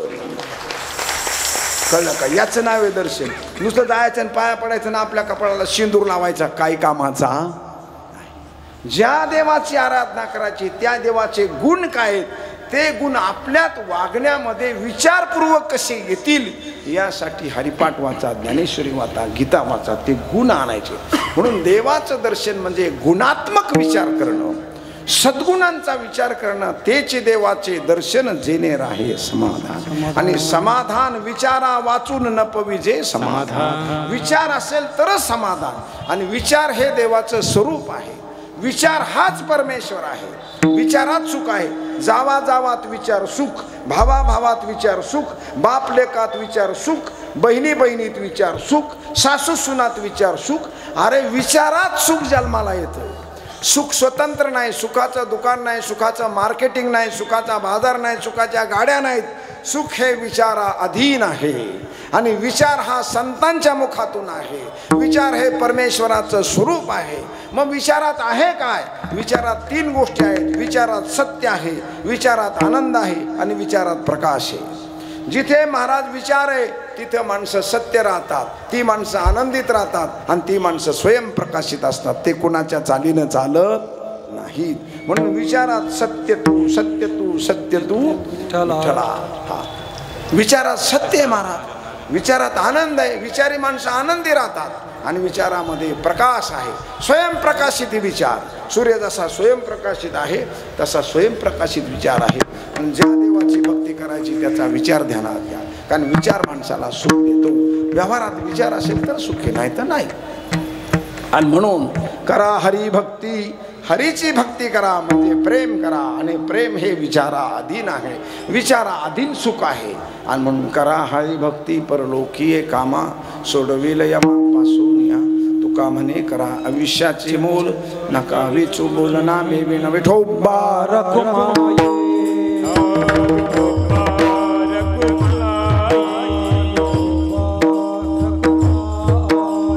साखर पदार्थ वेगळा आहे. साखर साखर साखर साखर म्हणल्यावर तोंड गोड होत नाही. साखर खावी लागते. साखर पदार्थ वेगळा आहे आणि साखर नाव वेगळं आहे. तसं देवाचं नाही. राम आणि रामाच देवाचं नाव वेगळं नाही. राम राम राम राम राम राम राम राम राम हे नाव आहे त्याचं. पण राम म्हणता रामची होईजे हे त्याचं अभेद्य स्वरूप आहे. म्हणून देवाचं नाव आणि देव गोविंद गोविंद म्हणाला छंद, मग गोविंद ते काया भेद नाही देवातया. मग देवाचं नाव आणि देव वेगळा नाही. संताचं ज्ञानेश्वर ज्ञानेश्वर मुखी म्हणता चुकती फेर, म्हणजे यांचं नाव आणि हे वेगळे नाही. तसं व्यवहारातली नावं आणि व्यवहार वेगळा आहे. म्हणून देवाचं नाव घ्यायचं का, तर देवाच्या नावानं परमेश्वर देव स्वरूप होतो, देवच होतो. आणि दिव्यता प्राप्त होते, दिव्य विचार प्राप्त होतो, दिव्य शांती प्राप्त होते, दिव्य प्रकाश प्राप्त होतो. म्हणून नाम घ्या. आणि अखेरच्या टप्प्यामध्ये ज्ञानेश्वर महाराजानं ज्ञानेश्वर लिहिली, अमृतानुभव लिहिला, सगळे ग्रंथ लिहिले, पण एक छोटासा 27 आठवड्याचा ग्रंथ लिहिला, हरिपाठ. ज्ञानेश्वर महाराज म्हणले, मी किती जन्म घेतले, 108 जन्म घेतले आणि 108 जन्मात योग अभ्यास केला, भक्ती केली, सगळं बघितलं आणि सगळ्याचं सार सार सार सार सार काढलं हरी. सार सार काय काढलं? हरी. बादलीभर दूध काढलं. ते म्हणले याच्यात सार अजून आसार आहे. म्हणले दही लावा. म्हणले अजून आसार आहे. म्हणले मंथन करा. अजून आसार आहे. लोणी काढा, ताक काढा, अजून आसार आहे. म्हणले लोणी पुन्हा तळून काढा, भाजून काढा. लोणी काढलं, त्याच्यातली बर बाजूला गेली आणि तूप निघालं. ह्याच्यात काय म्हणले आसार राहिले का आता तुपात? आता तुपात आसार काहीही नाही. दुधात आसार आहे, दह्यात आसार आहे, लोण्यात आसार आहे, पण तुपात काय आहे? तसं ज्ञानेश्वर महाराज म्हणले 100 जन्म मी घेतले आणि 100 जन्मातून सार सार सार सार बाजूला काढलं. ते फक्त परमेश्वराचं चिंतन आलं. 18 पुराणाची पोटी नाही नामे विनगठी, वेदानंत बोलेला अर्थही तुकाची साधीला, विठोबाशी शरण जावे, निजनिष्ठा नाम गावे. आणि म्हणून ह्या गोष्टी नामस्मरणापर्यंत येऊन टाकतात. देवाचं नाम आणि देव भिन्न नाही. म्हणून महाराज म्हणतात, तुका म्हणे करा विश्वाचे मोल, नका वेचू बोल नामे वेन. समुद्र वलयांकित पृथ्वीचे दान, करिता समान नये नामा, मनवणे कोणी न करा वाळस, मनात राम राम. आळस करू नका, देवाचं नाव घेण्यात आळस करू नका. वेळ काढा, थोडा तरी वेळ काढा, दिवसभरात वेळ काढा. तसं आपलं डोकं धरणी माईला लावू नका. थोडा तरी वेळ काढा, 5 मिनटं, 10 मिनटं, 15 मिनटं, काय तुम्हाला मिळेल तितका वेळ काढा. देवाचं चिंतन करा. नका कारण मागोता हाची जन्म पावसी, हे तो नगडे रे सायासी. पुन्हा मनुष्य जन्म मिळेल याची गॅरंटी अजिबात नाही. बरं कुठं चालला याची गॅरंटी नाही ना. कुठं चालला माणूस? आता मी कुठं जाणार आहे ही गॅरंटी घ्यायची, मेल्यानंतर कुठं जाणार याची गॅरंटी नाही का. परत माघारी थोडंच यायचे. म्हणून परत हा जन्म मिळत नाही. कुठं चालला याची गॅरंटी नाही. आपल्या कर्मातून काय फळ आपल्याला मिळालं आहे याचं माहीत नाही. कर्म केलं आहे पण फलश्रुती आपल्याला माहीत नाही. पेपर लिहिला आहे पण किती मार्क पडतील याची गॅरंटी नाही. हे जसं आहे तशी ही पद्धती आहे. म्हणून आयुष्यामध्ये नका वेचू बोल नामे विन. वैकुंठवासी कैलासवासी जिजाबाई जाधवाजी यांच्या पुण्यस्मरणार्थ, म्हणजे प्रथम पुण्यस्मरणार्थ त्यांच्या मुलानं हा एवढा मोठा घाट कीर्तनाचा ह्याचा गेल्या 4 दिवस तुळशीचा आणि याचं विवचन या ठिकाणी केलेलं आहे पुराणाचं. पुन्हा आज कीर्तन आहे. हे का करायचं आहे मला? याचं काय कारण? कासं वाजवलं की निगेटिव्ह एनर्जी निघून जातात. कासं वाजविती थाळा जन्मकाळी, काशाचा टाळ वाजवला की निगेटिव्ह एनर्जी असतात त्या निघून जातात. दान केलं की असत कर्माचं पाप जातं. दान केल्यानंतर जे असत कर्म आपल्याकडून घडलंय त्याचं पाप निघून जातं आणि माणसाला चांगलं रस्ता मिळतो. नामस्मरण केलं की संताची संगती मिळते, देवाची पंगत मिळते. आणि म्हणून काही गोष्टी आपल्या आयुष्यामध्ये आपण 10 रुपये कमवले की 9 रुपयाचा तुम्ही उपभोग भोगा. 1 रुपया तुमचा नाही आहे, अजिबात नाही. 10 कमवले की 1 तुमचा नाही, 1 10 जणाचा आहे. 10वा 10 जणाचा आहे, 9 तुमचे. 9 मध्ये तुम्ही गाड्या घ्या, बंगले बांधा, घोड काय तुम्हाला आईश करायची ते 9 रुपयात करा. पण 10वा रुपया तुमचा नाही. 10व्या रुपयात 10 जण आहेत. कोण 10 जण आहेत? मायनस सेंटीग्रेडमध्ये जो बर्फामध्ये या देशाची, समाजाची, धर्माची राखण करीत बसलेला जो सैनिक आहे त्याचा 10व्या रुपयावर अधिकार आहे. मायनस सेंटीग्रेडमध्ये बसलाय तो. मायनस, तिथं काय प्लस नाही, मायनसमध्ये बसलाय. आणि तो काय झोपा काढीत नाही, रात्रंदिवस डोळ्यात तेल घालून बसला. तो तिथे राखण करतो. म्हणून आपलं कीर्तन सुखाचं चाललंय इथं. हे त्याच्या मेहनतीवर आपलं कीर्तन चाललंय. तो जर तिथं नसेल तर आपल्या कीर्तनाचं कधीच वाटोळ होईल याचा तपास लागणार नाहीये. म्हणून 10व्या रुपयावर त्याचा अधिकार आहे. बरोबर. 10व्या रुपयावर ज्या गाईचं दूध तुम्ही प्यालात, तिने कडबा खाल्ला, चारा खाल्ला, गवत खाल्लं आणि तुमच्या बाळाला सुंदर असं अमृतासारखं दूध दिलं, 10व्या रुपयाचा अधिकार तिचा आहे. तिच्यासाठी तुम्हाला तो 10वा रुपया खर्ची घालावणार. ज्या मंदिरात तुम्ही बसलात, ज्या धर्मात जन्माला आलात, हे मंदिर आहे. गृहीत धरा, तुम्ही जन्माबरोबर तर मंदिर नाही बांधलं, कोणतरी बांधलेलं आहे. या मंदिरात खेळलात, या पटांगणात खेळलात, या मंदिरात कीर्तन भजन ऐकलं, ह्या मंदिराचं पुनर्जीवन करायचंय, ह्या मंदिराला रंग द्यायचा, याला नवीन स्लॅब टाकायचा, मंदिरात चांगलं करायचंय, तर तुमचा 10वा रुपया या धर्मासाठी त्याचा अधिकार आहे. त्या 10व्या रुपयावर तुमचे 9 तुमचे, 10वा धर्मासाठी. ज्या संतानं चूल पेटवलीच नाही, गोरक्षनाथ, जालिंदरनाथ, मच्छिंद्रनाथ, कानिपनाथ यांनी चुली पेटवल्या नाही, यांनी भिक्षा मागितली. ज्ञानेश्वर महाराजांनी चूल पेटवली नाही, भिक्षा मागितली, कुराणनं मागितलं. आणि आपल्या चुली पेटवण्यासाठी ज्ञानेश्वरी लिहिली, अमृतानुभवलेला, हरिपाठ लिहिला. ज्याने चूल पेटवलीच नाही त्याने धर्माचं शिक्षण दिलं. त्या धर्माला जागं ठेवण्यासाठी, तो विचार जिवंत ठेवण्यासाठी, तो विचार समाजाच्या कल्याणासाठी, तो विचार सतत राहिला पाहिजे. या संतांची सेवा करण्यासाठी तुमचा 10वा रुपया आहे. तुम्हाला संत सेवेला तो द्यावाच लागल. संतांना सांगितलंय ना, इथं पंगत घाल, तुम्हाला घालावीच लागेल, इथं अमुक कर, ते करावाच लागेल. म्हणून 10वा रुपया त्याच्यासाठी. जो अनाथ आहे, जो दीन आहे, जो जुबळा आहे, भूकंप झाला, मोठा पूर आला, पुरात गाव वाहून गेलं, आई वडील मरून गेले, लहान लहान पोरं शिल्लक राहिली, मग ही अनाथ लोक आहेत. या अनाथ लोकांसाठी तुझा 10वा रुपया आहे. त्या 10व्या रुपयावर अनाथाचा अधिकार आहे, दिनाचा अधिकार आहे, दुबळ्याचा अधिकार आहे, साधूचा अधिकार आहे, धर्माचा अधिकार आहे, गावाचा अधिकार आहे, समाजाचा अधिकार आहे आणि सैनिकाचा अधिकार आहे. त्या 10वा रुपया तुझा नाही बाबा, तो 10वा रुपया धर्माचा आहे, गाईचा आहे, सैनिकाचा आहे, देशाचा आहे, समाजाचा आहे, देवाचा आहे, धर्माचा आहे आणि संताचा आहे. हा 10वा रुपया तो वापरायचाच नाही, तो तिकडे द्यायचा, तो ठेवायचा बाजूला. 9 तू वापर. आणि 10वा आपण दिलाच नाही, उलट 11वा दुसऱ्याचा आणला. 10वा तर दिलाच नाही, पण 11वा आणला. परत हा मनुष्य जन्म कधीच मिळणार नाही, हे पक्क ध्यानात ठेव. मग खंती ते न करा, होणे गाढव कुत्रा, दुसऱ्या जन्मात जाणार. आणि म्हणून 10वा रुपया दिल्यानंतर लक्ष्मी स्वतः विचार करते, अगं बाई, माझ्या मालकाच्या विचाराला याने 10वा रुपया दिला आहे, 9 याने वापरलेत, आणि माझ्या मालकानं जो विचार सांगितला, गीता भागवत याच्यात सांगितला साधू संतांना, त्याच्यासाठी हा 10वा रुपया चालला ना. सगळी दारं बंद कर, तरी लक्ष्मी सवण्यातून तुझ्या घरात आल्याशिवाय राहणार नाही. कारण तिला माहिती आहे, हा 10वा रुपया चाललाय म्हणल्यावर मला याच्या घरी जावंच लागेल, त्याच्याशिवाय चालत नाही. म्हणून दान, धर्म, प्रेम ह्या सगळ्या गोष्टी कशासाठी आहेत? हे वर्षश्राद्ध, पुण्यतिथी, कीर्तन, भजन, पूजन कशासाठी आहे?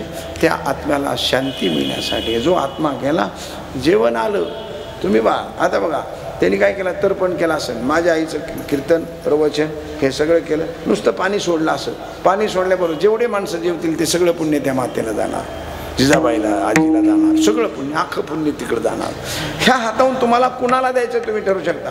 2 हातात बोटाच्या मधून सोडलं की मृतात्म्याला जातं, सरळ सोडलं, सरळ असं सोडलं की देवाला जातं, आणि इकडं खास उलटं सोडलं खाली पेरणीसारखं की गुरुला जातं, आणि मागं घेतलं की आपल्याला येतं. मला हे द्यायचंच नाही, स्वाहा, जाणारच नाही. हाताहून तुम्हाला कुणाला द्यायचं? तर्पण करत असताना आपण दाव्याला तेल व्हायला जातो, सगळे माणसं असे पाणी सोडतात. अरे तसं सोडू नको. ज्याला आई आहे किंवा वडील आहे किंवा दोन्ही आहे त्यालाच पाणी सरळ त्याने सोडायचे. पिंडाला गेलात ना, हातावर पाणी घे, सरळ सोड, कारण तुला आई आहे, वडील आहे, दोन्ही आहेत. ज्याला दोन्ही नाहीत त्या माणसानंच असं उलटं सोडायचं आहे. त्याला आई वडील दोन्ही नाहीत ना, त्याला उलटं पाणी सोडण्याचा अधिकार आहे. आई वडील असणाऱ्यांना उलटं पाणी सोडायचं ना, असं सरळ पाणी सोडायचं. हा शास्त्राचा विधान आहे. छोट्या छोट्या गोष्टी माणसं पाळीत नाहीत, सुतक धरीत नाही. सुतकात देवाच्या पाया पडायला जातात. आणि देवाच्या पाया पडायला जाऊ नये सुतकात. मृत शौच आहे, त्याचा शाप तुला होईल. सुतकात देवपूजा करतात घरात, सुतकात काय नाही म्हणले, बालना पोरं करतील की आम्हाला सुतक आहे, पोरायला थोडं सुतक आहे. अरे पोरं तुझ्याच घरचं खातेत ना, का बाहेरचं खातेत? म्हणून सुतकात देवपूजा 10 दिवस देवपूजा कधीच करायची नाही. ते चांदीचे देव पितळाचे देव असतात ना चांदीचे, ते तसंच ठेवायचे.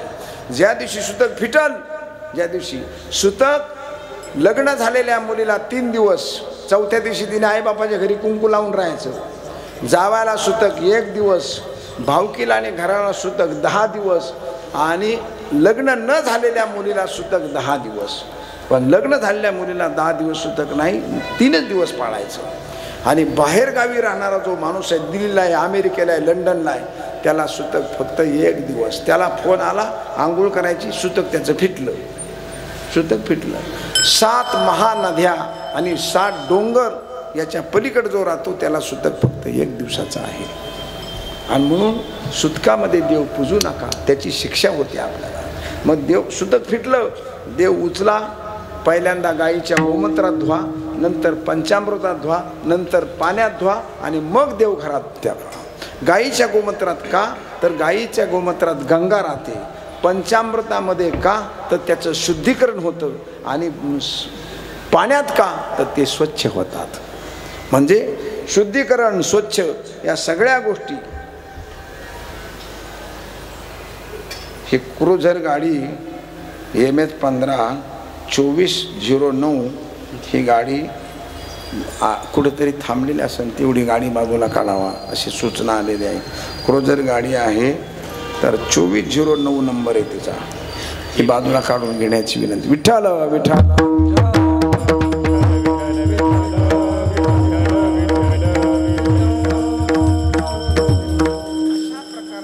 छोट्या छोट्या गोष्टी गृहस्थी माणसानं पाळायच्या, छोट्या छोट्या. कारण आपल्याला पैशाची गरज आहे, चांगल्या मुलाची गरज आहे, चांगल्या सद्बुद्धीची गरज आहे. मग छोट्या छोट्या गोष्टी पाळा, फार लई लांबट करू नका. छोट्या छोट्या गोष्टी, सुतक पाळा, शौच पाळा, दर्शन पाळा, विधी पाळा, छोट्या छोट्या गोष्टी पाळा. त्याच्यातून आपल्याला शांती मिळते. आणि आपल्या पितृपंधरवड्यात पित्राचं तिथी पाळा. 3 वेळेला आपले मेलेली माणसं घरात जेवायला येतात. अक्षय तृतीयाला येतात, पितृतिथीला येतात, आणि पुण्यतिथीला येतात. आपली परिस्थिती नाही ना, आई एखादी बाई मेली असेल तर एकाच मुलाला, एकाच बाईला जेव घाला. आपली परिस्थिती नाही, पण तिला 3दा जेव घाला. अक्षय तृतीयाला घाला, पितृतिथीला घाला, आणि पुण्यतिथीला घाला. वडील वारले असतील तर एकच माणूस जेव घाला. अक्षय तृतीयाला घाला, पितृतिथीला घाला, आणि पुण्यतिथीला घाला. 3दा तो माणूस जेवला की आपले पितर सुखी राहतात. तो 3दा जेवला पाहिजे. कारण आपली मेलेली माणसं त्याच्या रूपानं त्याच्या मागं सगळे येतात. आणि म्हणून पितराच्या मागं ह्या पिढ्या येतात. म्हणून तो जेवला. तुम्ही म्हणाल बघा, आईला आमंत्रण दिलं जातं जेवणाचं, मुलाला नाही आमंत्रण दिलं जातं. आईला दिलं जातं का नाही? पण आईला आमंत्रण दिलं की मुलगा जेवायला येतो, बरोबर आहे. लहान मुलं जेवायला येतात, आईच्या मांडीवर जेवतात. ते आमंत्रण आईला आहे, पण जेवण मुलाला आहे. तसं आमंत्रण पित्राला आहे, पण मागच्या पिढी त्याच्या जेवायला येतात. मागच्या पिढ्या येतात, ती त्याच्याबरोबर जेवायला येतात. आणि म्हणून 42 पिढ्या त्याच्याबरोबर जेवत असल्यामुळे त्याला जेव घालायचा एकट्याला, बाकीचे खुश. जशी 4 पोरं जर आईला असली तर 4घी आई पोराला घेऊन येते, 4ही पोरं जेवते. आमंत्रण आईला आणि पोरं जेवली आईची. तसं मागच्या पिढ्या त्या पित्राला जेवतात. म्हणून पितृतिथी विसरायची नाही, पुण्यतिथी विसरायची नाही, अक्षय तृतीया विसरायची नाही. त्याला जीव घालायचं म्हणजे घालायचं. पंढरपूरची वारी चुकली तरी चालेल, पण ही वारी चुकायची नाही. कारण पितरांचा त्रास फार असतो.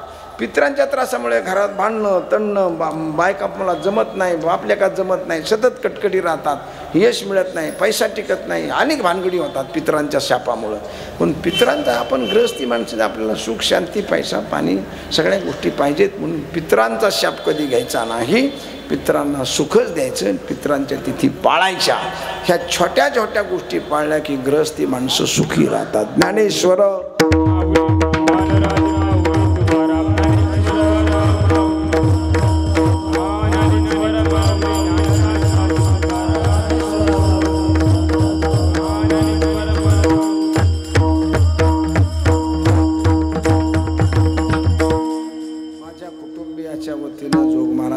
शिक्षण संस्थेच्या वतीनं या आजीला भावपूर्ण श्रद्धांजली समर्पित करून पुनश्च जन्माला तिने आपल्या भक्तीचा जो वाटा शिल्लक राहिला असेल त्याच्यासाठी पुन्हा जन्माला यावा.